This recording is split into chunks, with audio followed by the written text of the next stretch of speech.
আমি চৌঠা মে ইতিহাস রচনা হবে, সেই ইতিহাস রচনার অংশ হিসাবে আমডাঙ্গাও থাকবে, হাসিম আব্দুল হালিম সাহেবের আমডাঙ্গাও থাকবে, এই আশা আমরা আপনাদের কাছে করছি।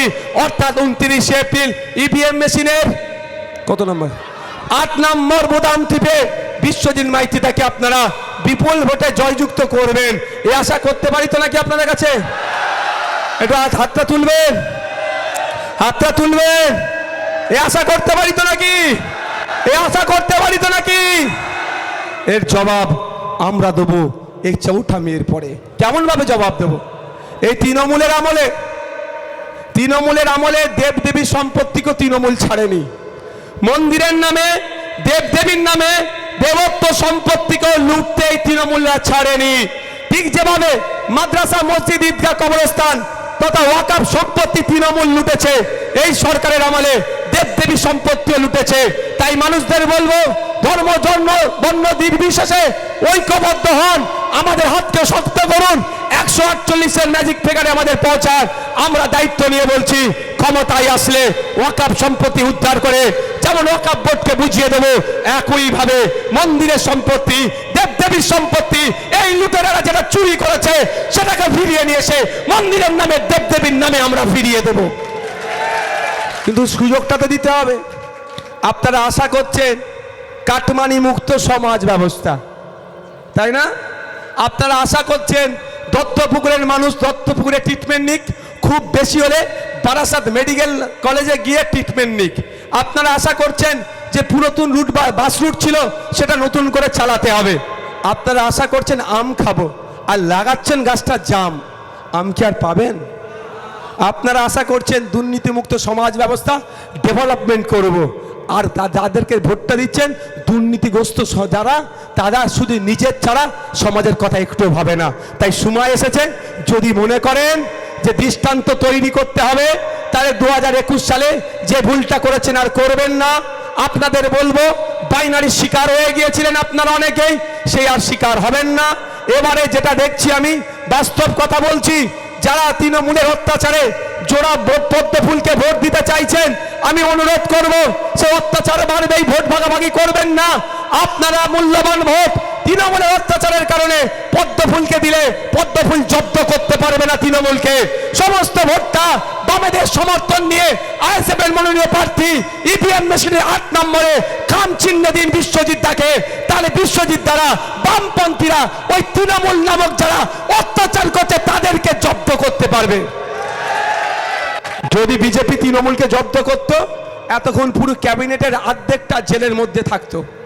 ছেড়ে রেখেছে কালীঘাটের বিখ্যাত কাকু, তার ভয়েস টেস্ট কোথায় গেল? তাই খোঁচা দিয়ে দিয়ে জাজেরা বলছে আগে রিপোর্ট করা হবে, এখন রিপোর্ট পাবলিক মনে হলো না, বুঝতে পারছেন? ছেড়ে রেখেছে। তাই তৃণমূলকে দিয়ে, এই বিজেপিকে দিয়ে তৃণমূলকে জব্দ করা যায় না। আর যারা মুসলমান সমাজের মানুষ আছেন, তারা বা যারা সম্প্রীতিতে ঐক্যে বিশ্বাসী, তারা ভাবছেন বিজেপিকে আটকাতে হবে, বিজেপি সাম্প্রদায়িক শক্তি তাকে আটকাতে হবে, সুতরাং আসো হাতটা শক্ত করি তৃণমূলের, এটাও দিতে হবে। যদি মনে করেন তৃণমূল বিজেপিকে আটকাবে, এটা দিবাস্বপ্ন দেখা হচ্ছে। কারণ শুভেন্দু অধিকারী রাত দিন যেভাবে উভয় সম্প্রদায়ের মধ্যে দাঙ্গা, মারামারি, হিংসা লেগে যাবে, অসীম বিশ্বাস কখনো কোরআন শরীফ নিয়ে, কখনো ধর্ম নিয়ে যেভাবে অবান্তর কথা বলছে, অহেতুক হয়রানি তৈরি করার চেষ্টা করছে, তাহলে এতক্ষণ রাজ্য পুলিশ এই শুভেন্দু অধিকারী বা অসীম বিশ্বাসদেরকে জেলের মধ্যে রাখতো, বরঞ্চ তাদেরকে ছেড়ে রেখে আরো সুযোগ করে দিচ্ছে, পশ্চিম বাংলায় সাম্প্রদায়িক চাষ করার সুযোগ করে দিচ্ছে, যাতে করে ভোটটা ভাগ হয়ে যায়। একটা ভোট তৃণমূলের দিকে থাকবে, উল্টাটা ভোট বিজেপির দিকে থাকবে। এই ভোট ভাগাভাগি করে ক্ষমতায় একজন থাকবে, অপোজিশনে একজন থাকবে, মানুষের হয়ে কথা বলার লোক কম যাতে হয়ে যায় সেই চেষ্টা করছে। তাই আপনাদের বলবো, এক বিধায়ক যদি 293-93টার উপরে ভারী পড়ে, আগামী দিনে একাধিক বিধায়ক অশোকনগর, আমডাঙ্গা, বারাসাত, মধ্যমগ্রাম, তারপরে আছে দীপশিতাদি, দমদম, উত্তরপাড়ায় মীনাক্ষী, আপনার মীনাক্ষী, যাদবপুরে আছে আপনার বিকাশ রঞ্জন ভট্টাচার্য স্যার, ক্যানিং, ভাঙড় থেকে শুরু করে একাধিক এমএলএ যদি বিধানসভার মধ্যে যায়, তাহলে যেই শাসকের আসনে বসুক বা বিরোধীর আসনে বসুক না কেন, বাংলায় ন্যায় হবে, অন্যায় করার সাহস কেউ দেখাতে পারবে না। আপনাদের ভাবতে হবে আপনারা কি করবেন। দেখুন ব্যাপারটা হচ্ছে আমার দেশ আমাদেরকে যে সিস্টেমটা দিয়েছে বাবা সাহেব আম্বেদকর তার লিখিত সংবিধানে যে সিস্টেম আমাদেরকে দিয়েছে অত্যন্ত সুন্দর সিস্টেম, কিন্তু সিস্টেম পরিচালনার লোকগুলোকে আমরা ঠিক পাঠাতে পারছি না। আপনি চেয়েছেন স্বাস্থ্যমন্ত্রী, এমন স্বাস্থ্যমন্ত্রী দিয়েছে বারাসাত মেডিকেল কলেজ, তো এখানে যারা আছেন শুভবুদ্ধি সম্পন্ন অনেক মানুষ আছেন, হ্যাঁ তো ওইটাই বলতে যাচ্ছিলাম এক্ষুনি। শুভবুদ্ধি সম্পন্ন মানুষ আছেন, চোখ তুলে নিয়ে চুরি হয়ে গেল, চাকরি পেয়ে গেল, তদন্ত কি হলো? এখনো তদন্ত হলো? কারণ চোখ চোরের সাথে তৃণমূলের যোগাযোগ আছে বলে তদন্ত হয়নি। আমি দায়িত্ব নিয়ে বলছি, এতগুলো রেকর্ড হচ্ছে, এখানে একটা নির্বাচন কমিশনেরও ক্যামেরা আছে। আমি ভুল বললে আমাকে ছেড়ে কথা বলবে না। আমার নামে 17টা মামলা দিয়েছে। 2021 সালে আমার সম্পত্তি বেশি ছিল, মামলা ছিল নীল। 2026 সালে আমার সম্পত্তি কমে গেল, মামলা হয়ে গেল 17টা। হ্যাঁ, এটাই আদর্শগত লড়াই, এটাই হচ্ছে বামপন্থী আইএসএফ এর যৌথ লড়াই, যে তোলা তুলে খাবো না, পারলে মালার কেসের মালা পরবো, কিন্তু মানুষের কাছে তোলাবাজি কাটমানি নিয়ে সংসার চালাবো না।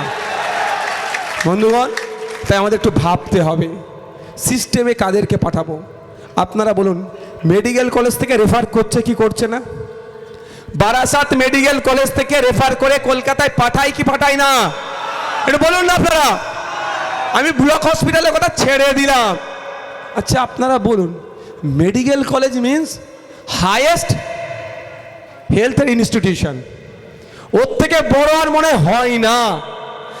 সব রিসার্চ গবেষণা মেডিকেল কলেজে হয়। তাহলে বারাসাত মেডিকেল কলেজ মানে ওখানে সব ধরনের গবেষণার মধ্যে হচ্ছে, ওখান থেকে আবার রুগীকে রেফার করতে হবে কেন? এখানে চলে আসো একটু। ওখান থেকে রুগীকে রেফার করতে হবে কেন? এটা কেমন জানেন? দার্জিলিং হিল ইউনিভার্সিটি দিয়েছে মমতা ব্যানার্জি, পঞ্চানন বর্মা ইউনিভার্সিটি দিয়েছে। খোঁজ নিয়ে দেখুন, না ডিপার্টমেন্ট আছে না ফ্যাকাল্টিজ আছে। ও নাম কা আসছে ইউনিভার্সিটি, ডিপার্টমেন্ট খুঁজে পাওয়া যায় না। ঠিক একইভাবে মেডিকেল কলেজ নাম দিয়েছে, এখানে বিভিন্ন ডিপার্টমেন্ট খোলে না। কারণ আছে, বারাসাত সাংগঠনিক তৃণমূলের জেলার নেতাগুলোর সাথে দেখুন বারাসাতের প্রাইভেট হসপিটালের মালিকগুলোর কত ভালো সম্পর্ক। কেন? দত্তপুকুরের সরকারি হসপিটালে যদি এক্সরে মেশিন থাকে, আপনারা কেউ প্রাইভেটে গিয়ে এক্সরে করবেন? তাহলে ওরা মাছি মারবে। ওই জন্য দত্তপুকুরের তৃণমূলের নেতাগুলোর সাথে খোঁজ নিয়ে দেখুন প্রাইভেট ডায়াগনস্টিক সেন্টারের মালিকগুলোর কত ভালো সম্পর্ক। হয়তো অনেকে মাছও দেয় যে এক্সরে মেশিন থাকলেও তুমি টেকনিশিয়ান চাইবে না, টেকনিশিয়ান থাকলেও রিপোর্ট করবে যে প্লেটটা, সেটা থাকবে না। যদি ভাগ্য খুব ভালো থাকে, প্লেট থাকলেও রিপোর্টে যে কাগজ প্রিন্ট করা সেটাও থাকবে না। এটা আমি দায়িত্ব নিয়ে বলছি। একথা আমি বিধানসভার মধ্যে দাঁড়িয়ে মাননীয় স্বাস্থ্যমন্ত্রীকে বলেছিলাম। স্বাস্থ্যমন্ত্রী অনেক প্রশ্নের উত্তর দিয়েছে, আমার এই প্রশ্নের উত্তর দিয়ে সৎ সাহস দেখাতে পারেনি। এটা পশ্চিম বাংলার বাস্তব চিত্র। সরকারি হসপিটালগুলোকে মৃতপ্রায় করে বেসরকারি হসপিটাল থেকে মুনাফা লুটার জন্য তৃণমূল এইগুলো কাজগুলো চালাচ্ছে। আর আমরা আপনাদের বলছি, ক্ষমতায় নিয়ে আসুন আমাদেরকে, ব্লক হসপিটালে আপনাদের ট্রিটমেন্টটা যত পেয়ে যাবেন। এই হেভি ট্রিটমেন্ট নেওয়ার জন্য কলকাতা শহরে যেতে লাগবে না। আপনার কলকাতা পিজি হসপিটাল, এনআরএস চিত্তরঞ্জনের মতো সরকারি স্টার হসপিটালকে তুলে নিয়ে এসে উত্তর 24 পরগনা, দক্ষিণ 24 পরগনা, হাওড়া, হুগলি, দিনাজপুর, মালদা, মুর্শিদাবাদে আমরা রেশন চোরদের বিরুদ্ধে লড়াই, শিক্ষা চোরের বিরুদ্ধে লড়াই, স্বাস্থ্য ব্যবস্থা যারা ধ্বংস করে দিচ্ছে তাদের বিরুদ্ধে লড়াই, যারা সম্প্রীতিকে বিনষ্ট করছে তাদের বিরুদ্ধে লড়াই। সুতরাং এই আদর্শগত লড়াই আমি 1 ইঞ্চি কাউকে ছাড়বো না। হ্যাঁ, আমার পরিবারের তিনি একজন সদস্য, আমার সম্পর্কে তিনি জ্যাঠার ছেলে, চাচার ছেলে, সেই সুবাদে ফুরফুরা শরীফে তিনি একজন পীরজাদা, কোনো সন্দেহ নাই, এখানে সন্দেহের কোনো অবকাশও থাকবে না। কিন্তু রাজনীতির ময়দানে আমডাঙ্গা থেকে আমি অন্য কাউকে চিনব না। আমি শুধু এতটুকুই বলবো যে আপনারা কাকে গ্রহণ করবেন, একদিকে জোড়া ফুল বলছে রাত্রি 8টার পরে মহিলারা তার কর্মস্থলে যেতে পারবে না, আর বিশ্বজিৎ দাদা বলছেন, বামপন্থীরা বলছেন রাত 8টা 10টা 12টা 1টা 2টো 3টে 4টে কোনো সময়ের ব্যারিয়ার নাই। বাড়ি থেকে একজন মহিলা তার কর্মস্থলে যাবে নির্বিঘ্নে, কর্মস্থল থেকে বাড়িতে আসবে নির্বিঘ্নে, ওর দায়িত্বটা বিশ্বজিৎ দা কাঁধে তুলে নিতে চাইছে। তাহলে বলুন, বারাসাতে যিনি দাঁড়িয়েছেন নামটা লিখে দিতে বললাম, আচ্ছা ঠিক আছে। এদিকে আমডাঙ্গা বিশ্বজিৎ মাইতি, বারাসাতে সিংহ চিহ্নে হেমন্ত দাস মহাশয়, এবং সাথে সাথে মধ্যম গ্রামে খাম চিহ্নে প্রিয়াঙ্কা বর্মনরা দাঁড়িয়েছে। একটাই কথা, আপনার পরিবারকে বেকারত্বের দিকে ঠেলে দিচ্ছে, মাস গেলে মাত্র 1,500 টাকা হাতে ধরাচ্ছে, তার পরিবর্তে হেমন্ত দাস, বিশ্বজিৎ মাইতি, প্রিয়াঙ্কা বর্মনরা বলছে আমাদেরকে ক্ষমতায় নিয়ে আসুন, ন্যূনতম 15 থেকে 22,000 টাকার কাজের ব্যবস্থা আমরা করে দেব। গ্রহণ করবেন কাকে, গ্রহণ করবেন কাকে সেটা আপনাদের উপরে নির্ভর করছে। দেখুন, আমি অসত্য কথা বলতে পারি না, এটা আমার দুর্বলতা হতে পারে। অনেক ভিডিও পাঠাচ্ছে আমার কাছে আমার বন্ধুরা। এই দত্তপুকুরের কথা বলছি, দত্তপুকুরে আমি এসে খেলে গিয়েছি ভলিবল টুর্নামেন্ট, চ্যাম্পিয়ন হয়ে গিয়েছি। জায়গাটার নাম আমার মনে পড়ছে না, মন্দিরের সামনেই ভলিবল মাঠ, আমি ওখানে খেলে গিয়েছি। আমার বন্ধুরাও আছে এখন দত্তপুকুরে বাড়ি।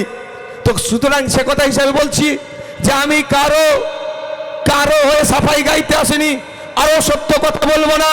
এই দত্তপুকুরের মাটি থেকে দাঁড়িয়ে আপনাদের কাছে বার্তা দেব, আপনারা কোনটা গ্রহণ করবেন। একদিকে জোড়া ফুল বলছে যে 1500 টাকা দিয়ে বেকার তৈরি করে রাখবো, সার্টিফাইড বেকার তৈরি রাখবো। অপরদিকে বামপন্থী আইএসএফ খামচিহ্নরা বলছে ক্ষমতায় আসলে ওয়ান ফ্যামিলি ওয়ান জবের ব্যবস্থা করব, অর্থাৎ পরিবার পিছু একজন করে স্থায়ী কাজের ব্যবস্থা হবে। আমডাঙ্গা থেকে, মধ্যমগ্রাম থেকে, বারাসাত থেকে, হাবড়া থেকে, অশোকনগর থেকে, ভাঙড় থেকে, ক্যানিং থেকে, যাদবপুর থেকে, দীপশিতাদির দমদম থেকে, মীনাক্ষীদির উত্তরপাড়া থেকে এইরকম ভাবে জিতিয়ে নিয়ে আসেন। 148-এর ফিগারে আমাদের পৌঁছান। আমরা কথা দিচ্ছি ওয়ান ফ্যামিলি ওয়ান জবের ব্যবস্থা করব। পরিযায়ী শ্রমিক হয়ে ভিন্ন রাজ্যে যেতে লাগবে না। বাথরুমের যে মূল্যায়ন হচ্ছে না, অদক্ষ ক্ষেত্রে আমরা ন্যূনতম 600 টাকা রোজের ব্যবস্থা করব। আমি অত রং টং চড়িয়ে বেরিয়ে কথা আমি বলতে পছন্দ করি না, তথ্যভিত্তিক কথা বলতে পছন্দ করি, আর যেটা সঠিক সেটা বলি, অসত্য পন্থা অবলম্বন করি না। আমরা যেগুলো করব সেগুলো জানাচ্ছি। ওই দিদিমণির মতো, মাননীয়ার মতো ডবল চাকরির গল্প কিন্তু আমরা শোনাবো না, এ কথা আপনাদের জানিয়ে রাখতে চাই। বন্ধুগণ, মায়েরা বাপেরা যারা উপস্থিত হয়েছেন তাদেরকে বলবো, আজকে আপনাদের হাতে, আপনার পরিবারের হাতে 1200 টাকা 1,500 টাকা লক্ষ্মীর ভান্ডার দিচ্ছে। আর যেই হাতে মমতা ব্যানার্জি, ওই হাতেই তার দলের লোকেরা, আপনার আমার বাড়ির ছেলে মেয়েরা যখন রিটেনে পাস করলো, ভাইবা টেবিলে গেল, 15 লাখ 20 লাখ টাকা না দিলে চাকরি দেবে না। শুধু তাই নয়, এরা সততার প্রতীক বলে এত বড় নির্লজ্জ, কলকাতা হাইকোর্ট থেকে সুপ্রিম কোর্টে ছুটে চলে যাচ্ছে যে ইন্টারভিউ না ভিডিওগ্রাফি করতে হয়, মানে করে অস্বচ্ছতা একটা ভাগ জায়গা রেখে দিচ্ছে। আর আমরা বলছি, আমরা জোড়া ফুলকে বর্জন করুন, আপনারা পদ্ম ফুলকে বর্জন করুন, আসল বামপন্থী আইএসএফের হাতকে শক্ত করুন। এই আমডাঙ্গা থেকে খাম চিহ্নকে জেতান। খাম চিহ্ন আপনাদের কাছে কমিটমেন্ট করছে, কাস্তাতুরি তারা চিহ্ন আপনাদের কাছে কমিটমেন্ট করছে, সিংহ চিহ্ন আপনাদের কাছে কমিটমেন্ট করছে। আমাদেরকে ক্ষমতায় নিয়ে আসুন। যে কত প্রতি বছরে এসএসসি হবে, এমএসসি হবে, প্রতি বছরে নিয়োগ হবে, শূন্য পদ যেগুলো আছে পূরণ হবে, প্যারা টিচারদেরকে কাজে সমবেতন দেওয়া হবে, সাথে সাথে মজুরি বাড়ানো হবে। শুধু তাই নয়, পরীক্ষার ক্ষেত্রে একটু জানিয়ে রাখতে চাই, আপনার আমার বাড়ির ছেলেরা পরীক্ষা কেন্দ্রে যাবে, ওএমআর পরীক্ষা দেওয়ার পরে ওএমআর শিটের একটা কপি আপনার আমার বাড়ির ছেলেরা ফিরে বাড়িতে নিয়ে আসবে। শুধু তাই নয়, কনসার্ন ডিপার্টমেন্ট স্বল্প দিনের মধ্যেই 10 লাখ 12 লাখ 14 লাখ যতজনই পরীক্ষা দিক না কেন, প্রত্যেকের ওএমআর শিটে স্ক্যান করে ইন্টারনেটে আপলোড করবে। শুধু পশ্চিম বাংলা নয়, ভারতবর্ষ নয়, পৃথিবীর যে কোনো প্রান্ত থেকে যদি জানতে চায় পশ্চিম বাংলায় এসএসসি হয়েছে, এসএলএসটি হয়েছে, এমএসসি হয়েছে, চাকরির নিয়োগের ক্ষেত্রে কারা কি নাম্বার পেল, কারা কি উত্তর দিল, এটা যদি দেখতে চায়, এই স্বচ্ছতা বামপন্থী আইএসএফ আনতে চাইছে। পৃথিবীর যে কোনো প্রান্ত থেকে মানুষ দেখতে চাইলে তার রিটেন পরীক্ষা কি হয়েছে সে দেখতে পাবে, তার ব্যবস্থা আমরা করে দেব। আর জোড়া ফুল কি বলছে, আপনার আমার ট্যাক্সের টাকা খরচ করে সুপ্রিম কোর্টে গিয়ে বলছে আমি ইন্টারভিউ করব না, তার একটু ব্যবস্থা করে দাও। মানে কি, মানে কি, মানে আমি চুরি করব, তুমি একটু রাস্তা খুলে দাও। আর আমরা কি বলছি, ওই মার্কশিটের কপি ইন্টারনেটে আপলোড করব। শুধু তাই নয়, সমস্যা তো হচ্ছে ইন্টারভিউ টেবিলে বড় লোকের দামাল ছেলে যুক্ত অক্ষর বানান করতে পারেনি, 15 লক্ষ টাকার বন্দোবস্ত করে দিয়েছে। সে ইন্টারভিউ টেবিলে গেছে, তাকে জিজ্ঞাসা করছে বাবু কিসে আসলি, তোর থানাটার নাম কি রে, তোর দাদু ভালো আছে, ও মারা গেছে, কোথায় কোন শ্মশানে দাহ করেছে, ও না কোন কবরে দিয়েছে রে, এই গল্প করে ওকে 10-এ 9 দিয়ে দিল। আর গরিবের শ্রমজীবী পরিবারের ছেলেটা যেদিন আমর সাহেবকে নিয়ে আসেন, যেদিন আনে দিন খায়, এই দত্তপুকুর বাজারে এসে সবজি বিক্রি করে, হাড় ভাঙা খাটুনি, সারাদিন মাঠে থাকে, কষ্ট করে ছেলেটাকে পড়ালো, কিন্তু 15 লক্ষ টাকা দেওয়ার সামর্থ্য নাই। তাকে যে কটা কোশ্চেন করলো সব কোশ্চেনের সঠিক উত্তর দেওয়ার পরেও সে 10-এ 4 পাচ্ছে, ফলে কম্পিটিশন থেকে সে ছিটকে যাচ্ছে, সে চাকরি পাচ্ছে না। আর বামপন্থী আইএসএফ কি বলছে, ইন্টারভিউ টেবিলে আমরা ভিডিওগ্রাফি করব। জোড়া ফুল ভিডিওগ্রাফি না করতে হয়, জনগণের ট্যাক্সের টাকা হারামে দিয়ে তারা কোর্টে মামলা লড়ছে। আর কাস্তে হাতুড়ি তারা চিহ্ন তথা বামপন্থী আর খাম চিহ্ন বলছে আমরা নিজে থেকে ইন্টারভিউ টেবিলে ভিডিও রেকর্ড করে রাখবো। আমরা এই স্বচ্ছতা নিয়ে আসবো। যদি কেউ মনে করে তার সাথে বৈষম্য হয়েছে, কনসার্ট ডিপার্টমেন্টে যাবে, ভিডিও রেকর্ড চাইবে, কার সাথে বৈষম্য হয়েছে, তার পরিবর্তে কাকে চাকরি দিয়েছে, যদি মনে করে অমুকের ইন্টারভিউটা আমি দেখতে চাই, তৎক্ষণিক তাকে ব্যবস্থা করে দেওয়া হবে। তাতেও যদি যে সন্তুষ্ট না হয়, ওই ভিডিওগ্রাফিটা নিয়ে সে আইনি লড়াই করতে পারবে, এরও ব্যবস্থা আমরা করে দেব। এই স্বচ্ছতা আমরা আনবো। এবার দেখুন, এবার দেখুন আমাদের শুভেন্দু বাবু একটা স্লোগান দেয়, হিন্দু হিন্দু ভাই ভাই। দত্তপুকুরে আমার হিন্দু সমাজের ভাইরা ভাবছে খুব ভালো স্লোগান। ব্যক্তিগত বলছি, আমার একটুও রাগ হয় না ওই স্লোগানে, কারণ বিশ্বজিৎ দার আমি দাদা ভাইয়ের সম্পর্ক। যদি বিশ্বজিৎ অন্তত উপকৃত হয়, নওশাদ কি কষ্ট পাবে?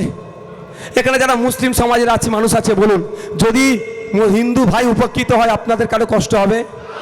কারো কষ্ট হবে? ঠিক একইভাবে এখানে যারা হিন্দু সমাজের মানুষ আছে, যদি মুসলমানরা উপকৃত হয় হিন্দু ভাইরা কষ্ট পাবে না। প্রকৃত ধার্মিকের পরিচয় মানুষের পরিচয় তারা দেবে। কিন্তু হিন্দু হিন্দু ভাই ভাই স্লোগান দিচ্ছে, দত্তপুকুরের মানুষেরা ভাবছে এবার ওকে বাঁচাতে এসছে। আমি তার আগে বলবো কিভাবে বাঁচাচ্ছে, কিভাবে ডুবাচ্ছে বলবো। তার আগে একটা কথা বলবো, শুভেন্দু বাবু বলছেন হিন্দু হিন্দু ভাই ভাই। আমি শুনেছি উনার নাকি পেট্রোল পাম্প আছে, অন্তত পেট্রোল পাম্পের সামনে লিখে দিতে পারে তো হিন্দু হিন্দু ভাই ভাই, মুসলমানের জন্য তেল বিক্রি নাই। তার বেলায় লিখবে না, ব্যবসাটা উনি ভালো বোঝে। শুধু আমাদের এখানে দত্তপুকুরের বাজারে, আমডাঙ্গাতে, বারাসাতে, বসিরহাটে মানুষের মধ্যে দ্বন্দ্ব লাগিয়ে দিয়ে, মমতা ব্যানার্জির দুর্নীতিকে ভুলিয়ে দিয়ে, ধর্মের নামে ভোট ভাগ করে তারা ক্ষমতার মসনদে আর মমতা ব্যানার্জিকে বসাতে চাইছে।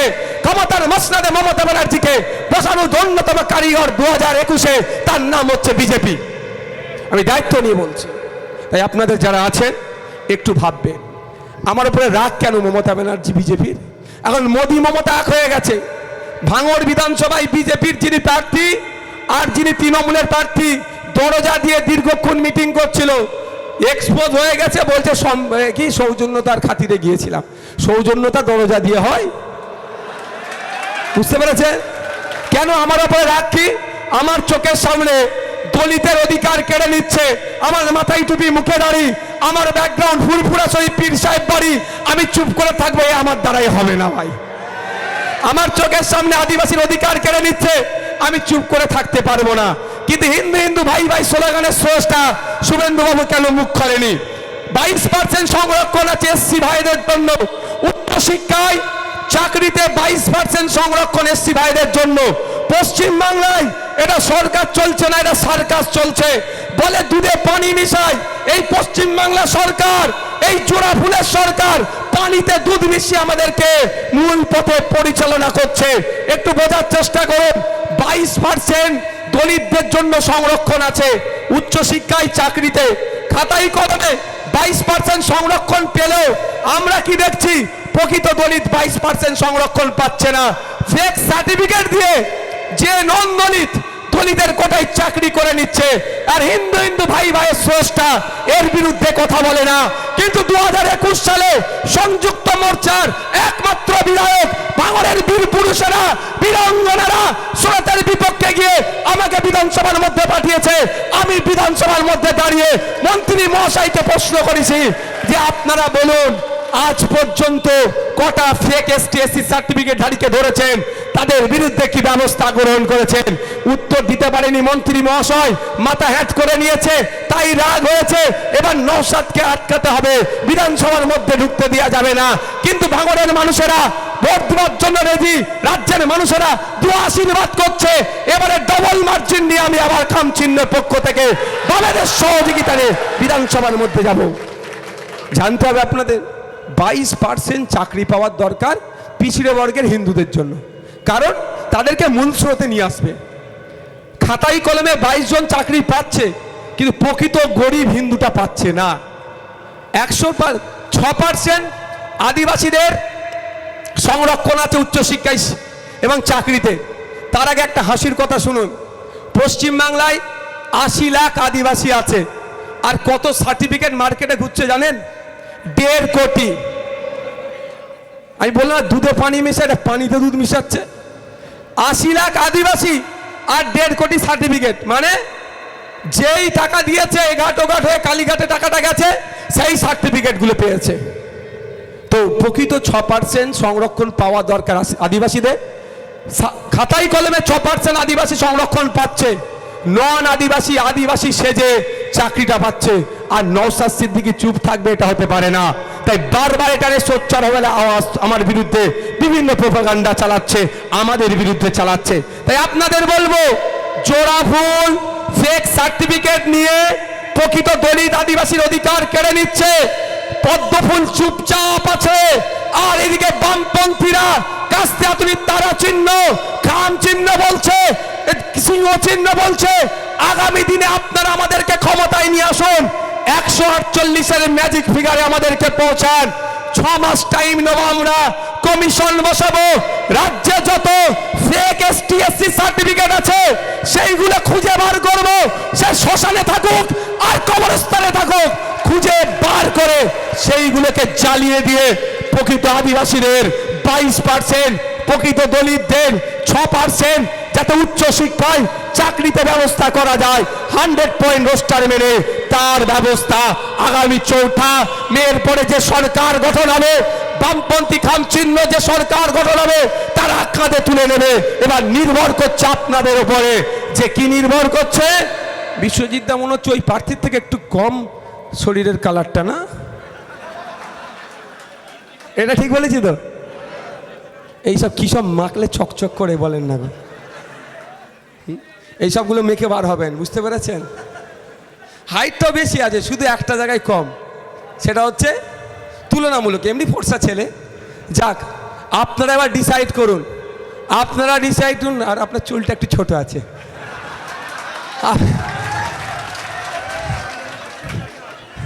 আপনারা ডিসাইড করুন। জোড়া ফুল পদ্ম ফুল মানুষকে ফুল বানাচ্ছে, আর বামপন্থী আইএসএফরা মানুষকে সঠিক রাস্তা দেখাচ্ছে, কোনটা গ্রহণ করবেন আপনাদের উপর নির্ভর করব। সংখ্যালঘু মুসলমান যারা আছেন এখানে, দিদি তো তাদের মাসিয়া, এখন দিদির ভাইপো আরে বড় মাসিয়া সাজার চেষ্টা করছে।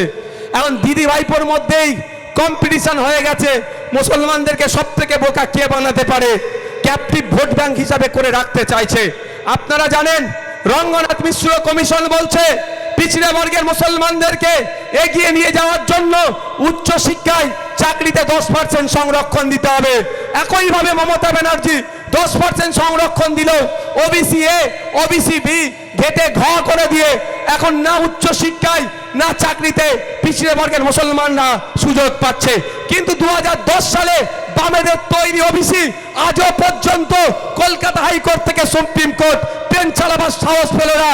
কিন্তু 11-র পরে মমতা ব্যানার্জি নিজের মনের মতো করে অর্থাৎ হচপচ করে যে সংরক্ষণ দিয়েছিল সেটা সুপ্রিম হাইকোর্টে বাতিল হয়েছে, সুপ্রিম কোর্টে গিয়ে এটা ঝুলে আছে। তাই আপনাদের বলবো, না দলিত না আদিবাসী না মুসলমানের উপকারীরা করছে, না উচ্চবিত্ত না পিছিয়ে বর্গের মানুষ উপকার করছে। এরা কারো উপকার করেনি। গুটি কয়েক তৃণমূলের তোলাবাজি নেতা ছাড়া এই সরকারের আমলে কেউ উপকৃত হয়নি, সবাই বঞ্চিত হয়েছে। কোনো না কোনো জায়গা থেকে এই সরকারের আমলে বঞ্চিত হয়েছে। তাই একটা 15 বছরের সরকার এখনো পর্যন্ত পশ্চিম বাংলায় একটা ইন্ডাস্ট্রি করতে পারলো না, এখনো পর্যন্ত পশ্চিম বাংলায় সেই অর্থে বড় শিক্ষা প্রতিষ্ঠান তৈরি করতে পারলো না। তাই এই সরকারকে আর সুযোগ দেওয়ার প্রশ্ন নয়। তাই আমাদের ঐক্যবদ্ধ হতে হবে, দলবদ্ধ হতে হবে। দিকে দিকে যেভাবে মানুষজন বামপন্থী আইএসএফের ছায়াতলে আসছে, আপনারা ভাবতে অবাক লাগবেন। আপনারা এখানে আছেন, আমি আজকে মধ্যম গ্রামে যে রোড শোটা করেছি আমি অবাক হয়ে গিয়েছি যে শুরু কোথায়, মিছিলের শেষ কোথায়। শুধু বামপন্থী আইএসএফ নয়, এমন মানুষ উপস্থিত হয়েছে যারা 2021 সালে, 2023-এ, 2024-এ যারা বামে তৃণমূলকে ভোট দিয়েছিল তারাও এই মিছিলে হাঁটছে, তারাও পরিবর্তন চাইছে। তাই শুধু তাই নয়, গতকাল রাত 10টা তখন বাজে রামপুরহাটে সঞ্জীব মল্লিক সিপিএম এর প্রার্থীর হয়ে আমি একটা জনসভা করছিলাম। সেখানে হাজার হাজার মানুষ রাত 10টা অবধি অপেক্ষা করছে আমাদের বক্তব্য শোনার জন্য। কোনো না কোনো আমি জায়গাতে একটা যেটা দেখতে পাচ্ছি যে এই নির্বাচন বিজেপির আর তৃণমূলের বাইনারি নয়, সেই সেটিং মানুষ ভেঙে দিয়েছে। তাই এগিয়ে আসছে, প্রকৃত অর্থে বাংলাকে যদি এগিয়ে নিয়ে যেতে পারে বামপন্থীরা পারবে, খামচিহ্ন পারবে। তাই খামচিহ্ন বামপন্থীদের ছায়াতলে হাজার হাজার মানুষ উপস্থিত হচ্ছে। তাই বলবো আপনাদের